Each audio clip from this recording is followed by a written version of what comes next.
All right, so today I'm going to show you how to create your vCard, which I'm certain that everyone knows how to do, except for the fact that I think with the use of Canva out there, which is great for creating a virtual business card or a business card that you can print off and sharing that with people, that's fine. But if you want to do this in the most seamless way possible and guarantee that your information is getting into the contact um, list of someone that you're doing business with or someone that you're prospecting, the best way to do it is send that to them as a V card or CSV.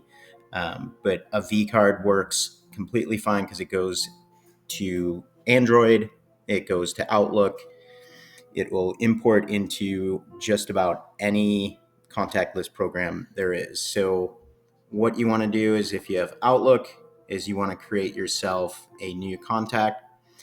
It's going to be all of your information. So whoever that may be. And then what I like to do is I put a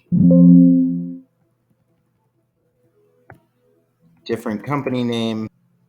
So what you want to do if you're creating an account for yourself and you know you already have a contact for yourself, you want to create different iterations of what you're doing. So if you already have, say, Jane Doe, give it a middle name so it keeps it separate when importing into people's platforms, such as Android or iOS. Outlook really doesn't search for duplicates. It can and ask you to merge them, which is fine. But when you're sharing it with someone else, you're going to be brand new to them, so it's not going to matter. But for yourself, if you have multiple companies, you have to find a way to not have them merge or keep asking you to merge. Maybe just keeping the work name separate or giving a middle initial, anything like that. So your work, you want to fill in every possible piece of information that you can, because the more information you're giving to a customer, the better that they can recognize you and get a hold of you. And it makes it a whole lot easier to get a hold of you. And I'm going to show you some other key features here. This is very critical, especially when using uh, the Gmail contacts and or Outlook contacts to create this. Do not let it auto type and do not hit enter when you're doing it. So if I was to do mine, um, I don't want to hit auto type there. So as I'm typing, as you're typing your name, make sure not to hit auto type. So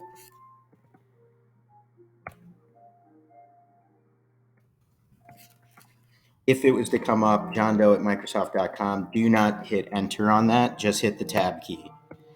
Do a display name. Make sure you display it as you would want your contact to see, your new business partner or person you're prospecting, whoever it may be.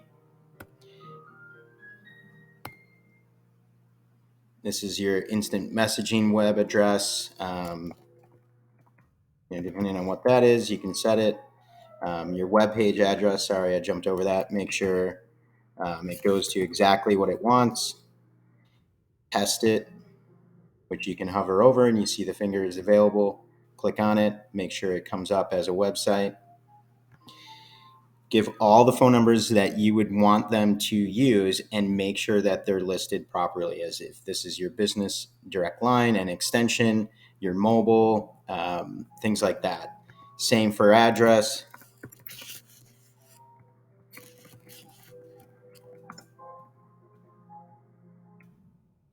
Make sure that it's set correctly. You can check it by hitting map. And then in the notes, this is where I like to add in something about the company, like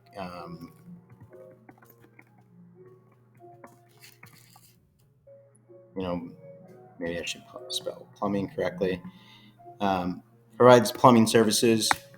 If you have like your LinkedIn, Do not copy and paste in the link because it will import very strange when doing it into someone's contact. So you just want to type it out. For LinkedIn, it's always .com in and then your name.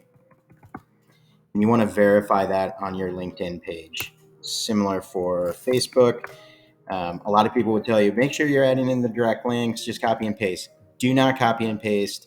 It does get a little funky with it when you import this. So you can test these out, but you might want to just do, LinkedIn, and then you would say your name, however it is on LinkedIn, so they can search it exactly. Facebook, you want to do the @ and then the Facebook @ Insta, so on and so forth for the rest of these.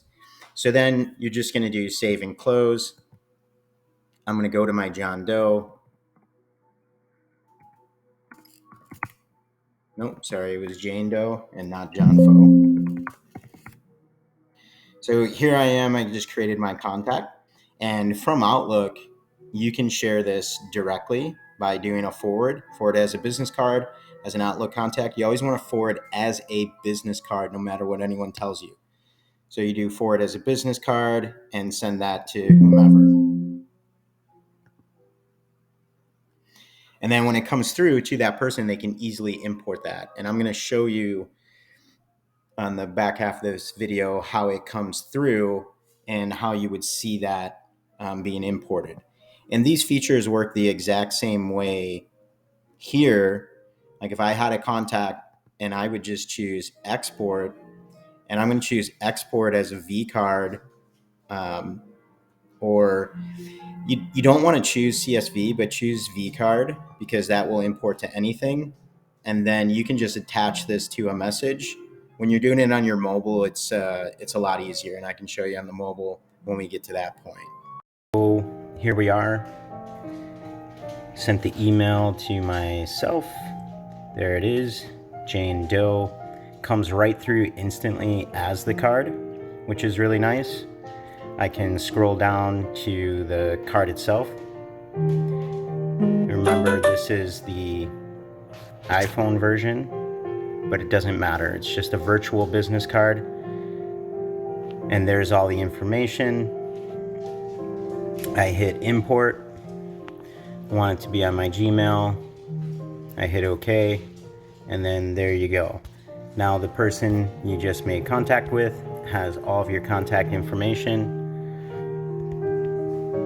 There's Jane Doe. Everything's clickable just like normal.